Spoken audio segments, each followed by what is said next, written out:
তখন আজকে আসলেন কি বিষয়ে? আমরা আজকে আসলাম মূলত গোপালগঞ্জ ডিএফের কাউন্সিলরের ব্যাপারে। যে গোপালগঞ্জ ডিএফের দীর্ঘদিনের সভাপতি ছিলেন আমাদের আসাদুজ্জামান খসরু, জসিমউদ্দিন খসরু। সে এখানে তার নির্বাচন সুযোগ না দিয়ে একটা অ্যাডহক কমিটি করা হয়, ৪৫ দিনের সময় দিয়ে একটা অ্যাডহক কমিটি করা হয়। সেই ৪৫ দিন ১ মাস ১২ দিন অতিক্রান্ত হয়েছে।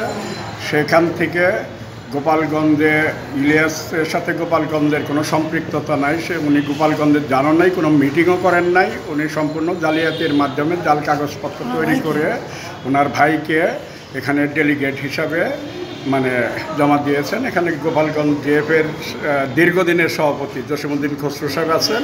সম্পূর্ণ জালিয়াতির মাধ্যমে উনি করেছেন এটা। আর নারায়ণগঞ্জের ডিএফের কাউন্সিলর নারায়ণগঞ্জের স্বপন বাংলাদেশ টিম ভিয়েতনামের সেই ২ মাস আগে সে ভিয়েতনামে গেছে দেশের বাইরে। তখন নির্বাচনী কার্যক্রমও শুরু হয় নাই, কোনো ডেলিগেট ফর্ম বিতরণ হয় নাই।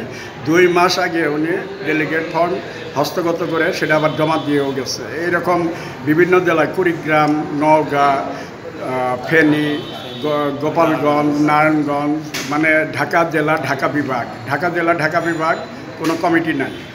ঢাকা জেলা ঢাকা বিভাগের রহিম সাহেব একজন প্রবীণ ক্রীড়া সংগঠক। বিগত দিনে ফুটবলের নির্বাচন, ক্রিকেটের নির্বাচনের যে বাণিজ্য হয়েছে সেই বাণিজ্যের লোভ তারা এখনও সংবরণ করতে পারেন নাই। উনি একই ব্যক্তি ঢাকা ডিএফের সভাপতি, ঢাকা ডিভিশনাল ফুটবল অ্যাসোসিয়েশনের সভাপতি। এটা কিভাবে সম্ভব? এক ব্যক্তির ২টি ফর্ম নিয়ে একটি ফর্ম বাণিজ্য করে, আর একটি ফর্ম নিজে, কোনো কমিটি নাই। দীর্ঘদিন ওখানে কমিটির কোনো মিটিং নাই, কোনো নাই। উনি কীভাবে রেজুলেশন করলেন? সম্পূর্ণ জালিয়াতির মাধ্যমে। এইভাবেই বিভিন্ন জেলার ডিএফের প্রেসিডেন্টরা হত্যা মামলার, ফেনীর ডিএফের সভাপতি, ১ নম্বর সহসভাপতি হত্যা মামলার আসামি, তারা দুবাইতে অবস্থান নিচ্ছে। আপনারা এগুলো নিয়ে কি কমপ্লেন করছেন না? এগুলো নিয়ে ধারাবাহিকভাবে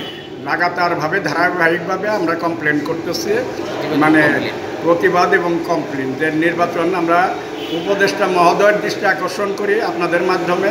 উপদেষ্টা মহোদয় যাতে বাংলাদেশের সুষ্ঠু নির্বাচন হয়, ফুটবলের যাতে অতীতের দিনের ভোট রাত্রে না হয়, সেই দিনের ভোট রাত্রে করার মতোই বাংলাদেশ ফুটবল ফেডারেশনের যে ডেলিগেট, আমরা স্বৈরাচারের পতন হয়েছে, স্বৈরাচারের দোসরদের পকেট ভর্তি টাকা, তারা জেলায় থাকতে পারে না, তারা ঢাকায়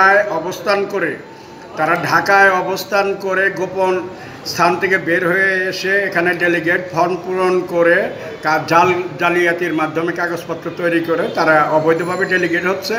এই অনিয়মের প্রতিবাদ করার জন্যই আমরা লাগাতারভাবে প্রতিদিনই বাফুফের শরণাপন্ন হচ্ছি।